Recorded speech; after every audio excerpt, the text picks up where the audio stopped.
saya Iya. atau pencapaian bukan hal-hal yang dalam upaya mengentaskan kemiskinan, baik itu yang dilakukan eh, sifatnya harus kok gereja ataupun lembaga keagamaan itu harus memiliki peran yang cukup aktif di dalam proses itu.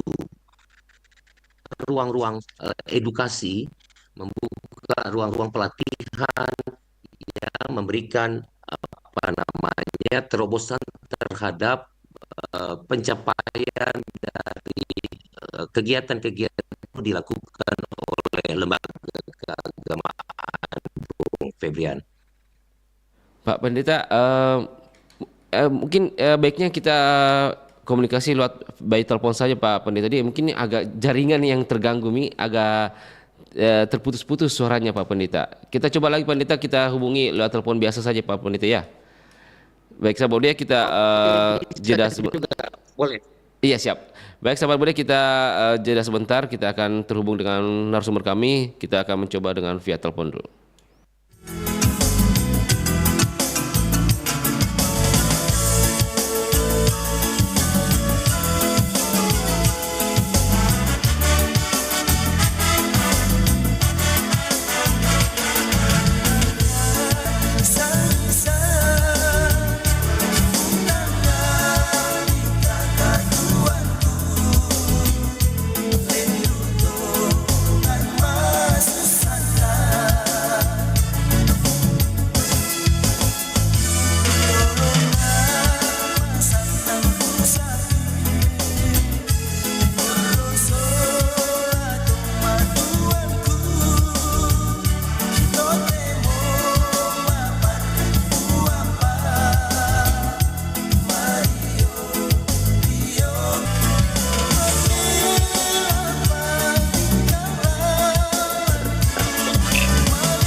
Baik sahabat budaya, kami mengucapkan permohonan maaf ada sedikit gangguan teknis tadi. Nah, kita sudah terhubung kembali dengan narasumber kami melalui via telepon dengan beliau.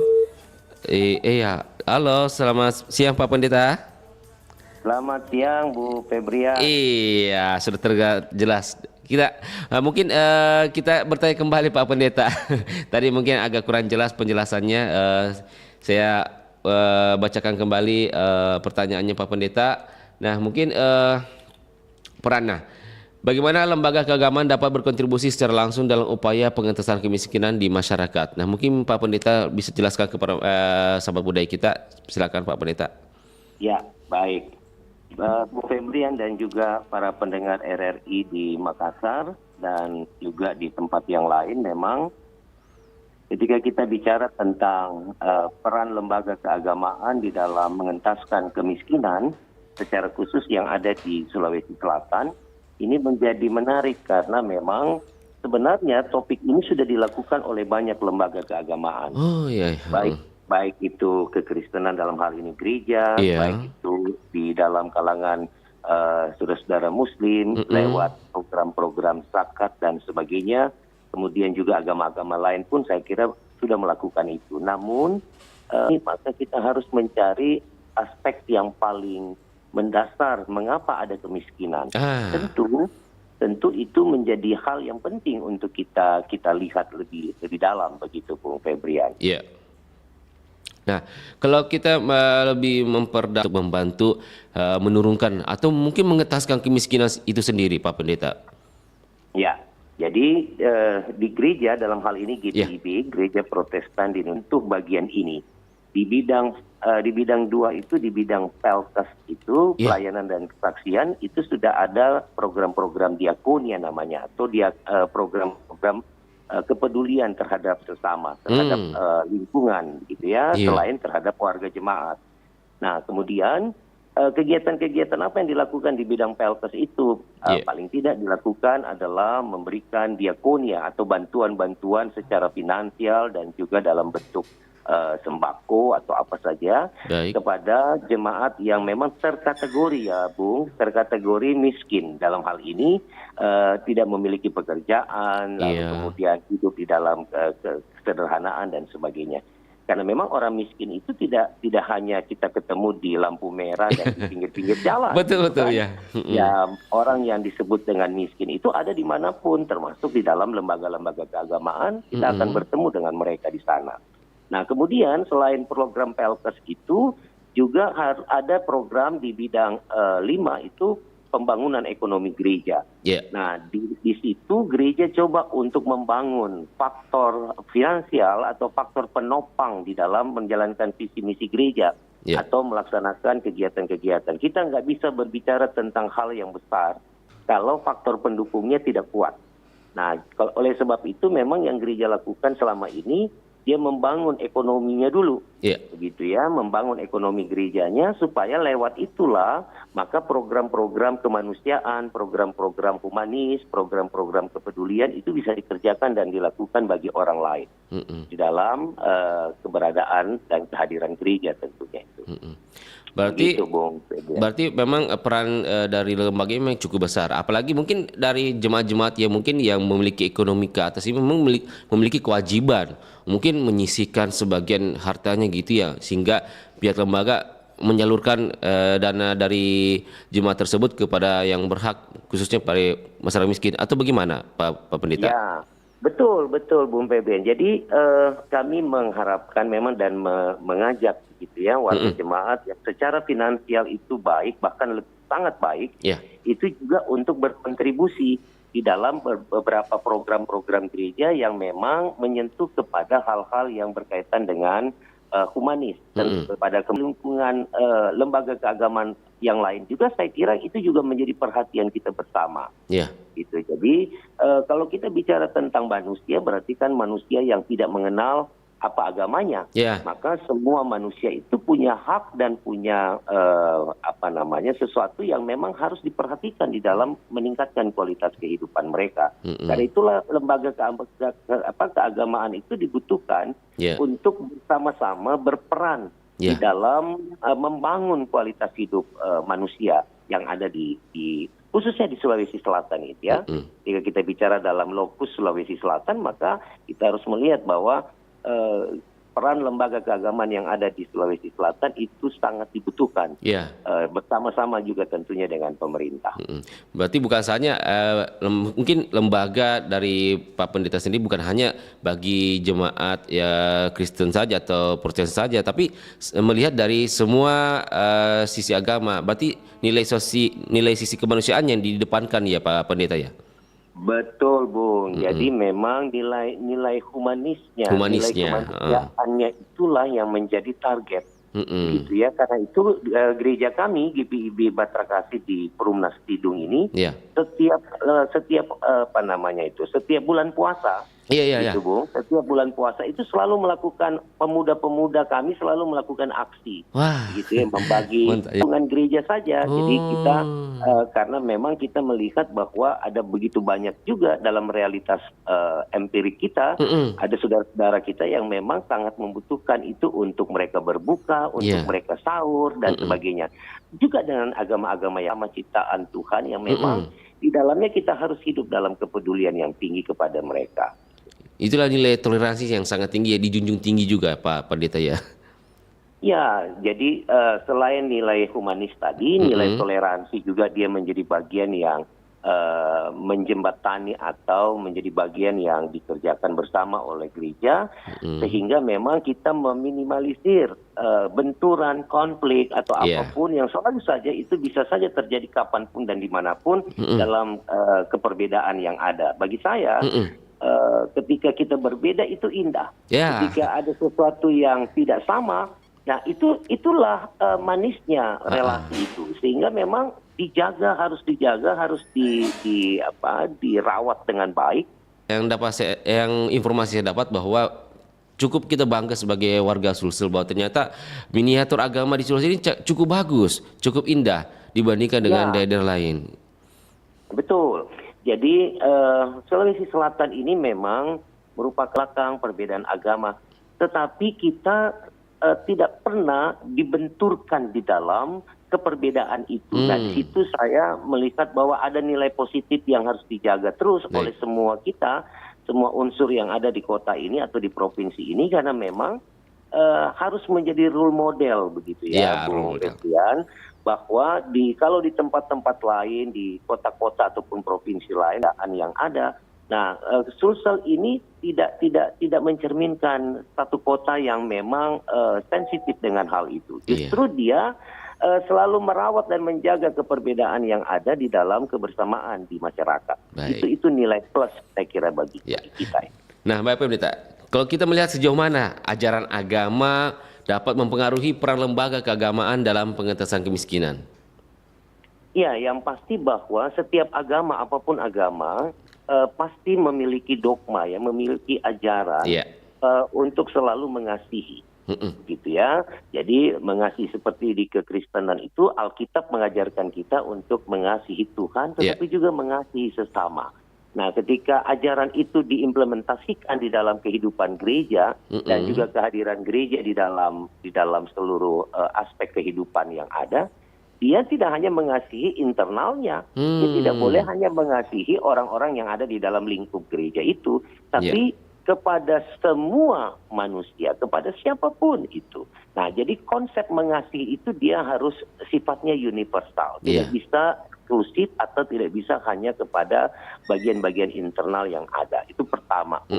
Lalu ajaran gereja juga di dalam Alkitab mengajarkan untuk gereja selalu memberi semua orang makan. Jadi memberi makan ini kan bukan hanya sekedar makan hari ini selesai hari ini. Ya, jadi ibarat banyak orang mengatakan gitu, jangan berikan mereka ikan tapi beri mereka pancing, gitu ya. Jadi, nah artinya apa? Gereja ataupun saya yakin lembaga agama apapun begitu juga memiliki konsep-konsep yang sistematis untuk bisa memang menerobos yang namanya kemiskinan itu. Nah, banyak hal yang bisa dilakukan dan banyak hal yang sudah dilakukan oleh gereja ataupun lembaga keagamaan. Bagi saya, ketika kita berusaha untuk masuk di dalam satu visi yang sama, yaitu meminimalisir atau mengentaskan kemiskinan yang ada, maka kita harus bicara dulu tentang aspek yang paling mendasar, yaitu kebodohan, gitu. Jadi intelektualitas yang baik, gitu ya, dia memiliki mentalitas yang baik, karakteristik yang baik, maka dia pasti tidak akan pernah mau miskin.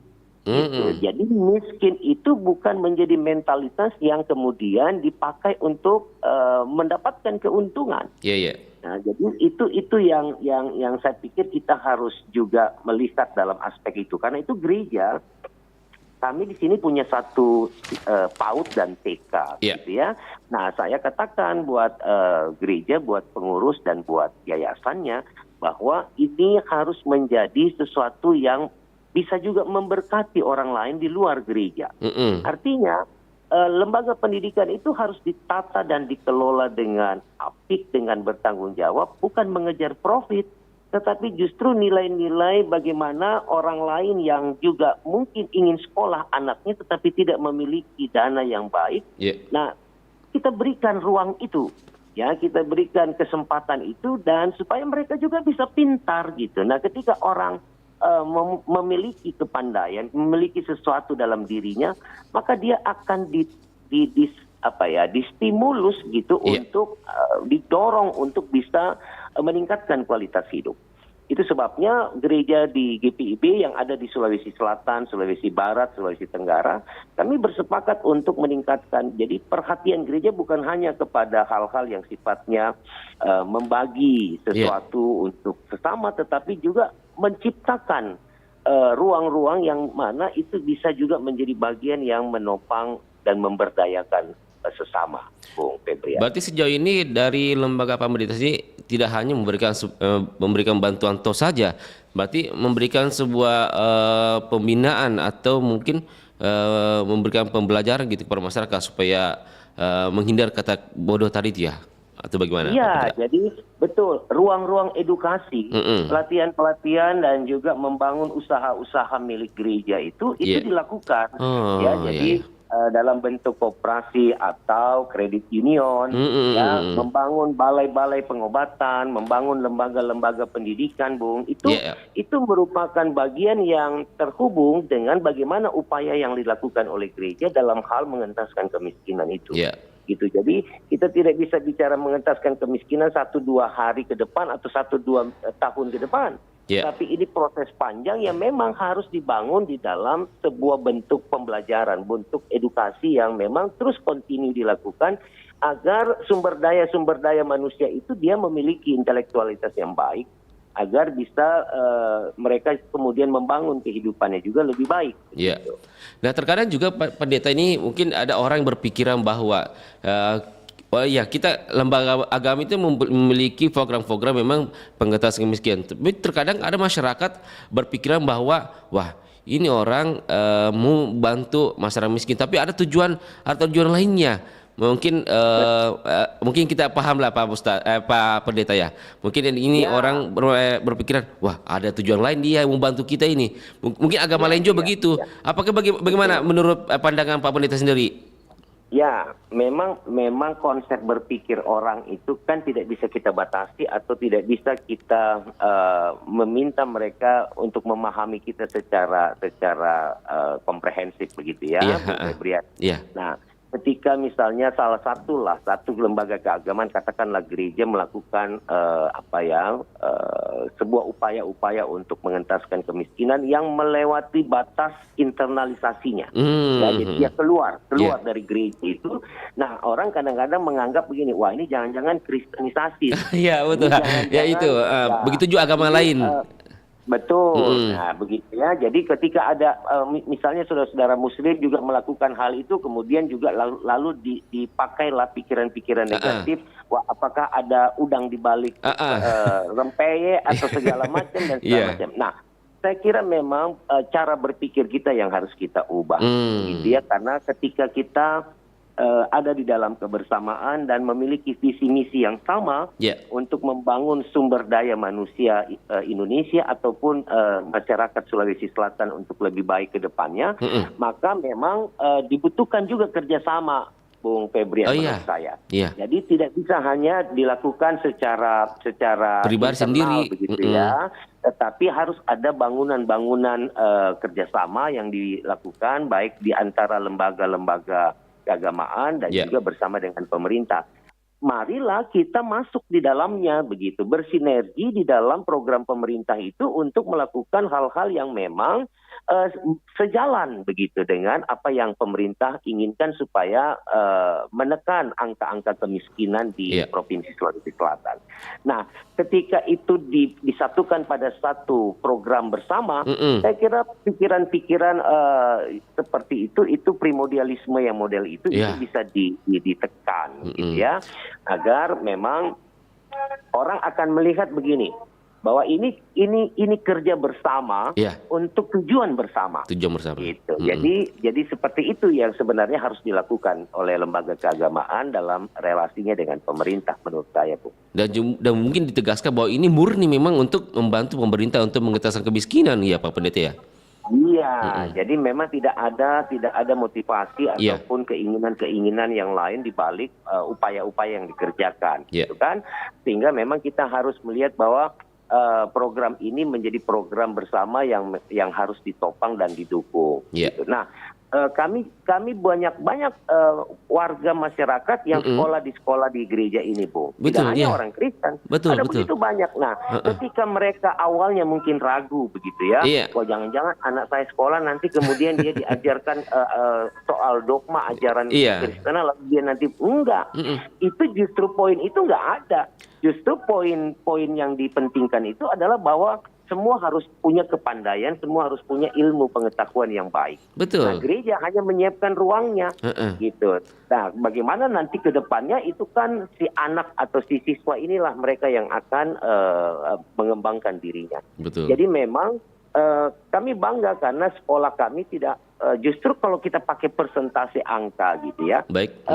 Yang dari agama lain itu justru lebih banyak begitu. Sehingga itu menjadi catatan dan menjadi perhatian penting bahwa kita bukan lembaga profit gitu ya, bukan lembaga yang mencari keuntungan, tapi lembaga yang bisa menjadi saluran dari peningkatan kualitas kehidupan manusia.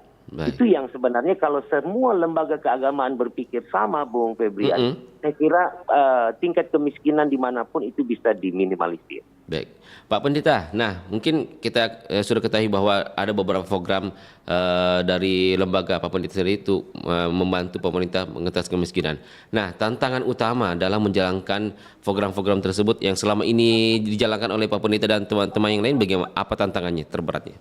Ya, yang pertama pasti yang tadi Bung Febrian sampaikan itu cara memahami pikiran tentang bagian latar belakang dari kegiatan-kegiatan gereja itu juga menjadi tantangan. Ya, jadi bagaimana membuat orang merasa yakin bahwa ini tidak ada upaya-upaya yang lain selain hanya memang untuk menopang, menolong dan mengasihi bersama. Satu. Nah, yang kedua juga memang pemikiran ini harus dibangun dalam kebersamaan, Bung. Jadi kalau gereja juga melakukan ini tapi tidak satu arah begitu ya. Lalu kemudian ada banyak kepentingan di dalamnya, harus begini, itu juga nggak bisa jalan program seperti ini. Jadi baik internal maupun eksternal itu juga menjadi tantangan ya. Ada tantangan-tantangan yang kemudian muncul di dalamnya. Namun saya coba untuk selalu berbicara dengan pengurus gereja ataupun yayasan-yayasan yang ada di gereja ini untuk selalu orientasi kita adalah orientasi untuk kemanusiaan, orientasi untuk membangun kehidupan yang lebih baik di dalam kebersamaan dengan orang lain. Tidak ada profit oriented, tidak ada keuntungan-keuntungan yang itu menjadi prioritas dari kegiatan-kegiatan seperti lembaga pendidikan, balai pengobatan, ataupun apa saja yang bisa dilakukan oleh gereja. Nah, dengan membangun paham yang sama, pikiran yang sama, maka saya kira itu yang menjadi solusinya supaya program-program lembaga keagamaan seperti ini itu bisa dikerjakan dan direalisasikan dengan baik, Bu. Nah, Pak Pendeta, apakah peran lembaga keagamaan cukup signifikan dalam membangun kesadaran masyarakat untuk berbagi dan peduli terhadap kemiskinan? Saya kira memang gereja ataupun lembaga keagamaan apapun terpanggil untuk melakukan itu, Bu. Jadi kalau gereja, masjid, wihara, pura ada di tengah masyarakat tapi dia hanya urus dirinya, ini yang tidak masuk akal saya gitu. Nah, kita semua ada di dalam masyarakat, hidup bersama, hidup berdampingan, maka peran serta mereka sangat dibutuhkan untuk memberikan penyadaran, memberikan edukasi, memberikan ruang-ruang pelatihan dan sebagainya kepada masyarakat, sehingga memang apa yang kita harapkan bahwa kemiskinan itu dia menjadi sesuatu yang tidak signifikan, harus dia berarti bagi masyarakat di mana dia hadir. Menurut saya seperti itu. Baik, Pak Pendeta, kita jeda sebentar dulu, nanti kita akan kembali lagi di penghujung acara kita. Kita lewatkan satu buah lagu, Pak Pendeta. Tetap bersama kami di Perompak Air Makassar. Baik, sahabat budaya, nanti kita akan kembali lagi. Masih banyak pertanyaan yang kita akan sampaikan kepada narasumber kami, kepada Bapak Pendeta Charles D. Manuputi. Jangan kemana-mana, tetap bersama kami di 92,5 FM.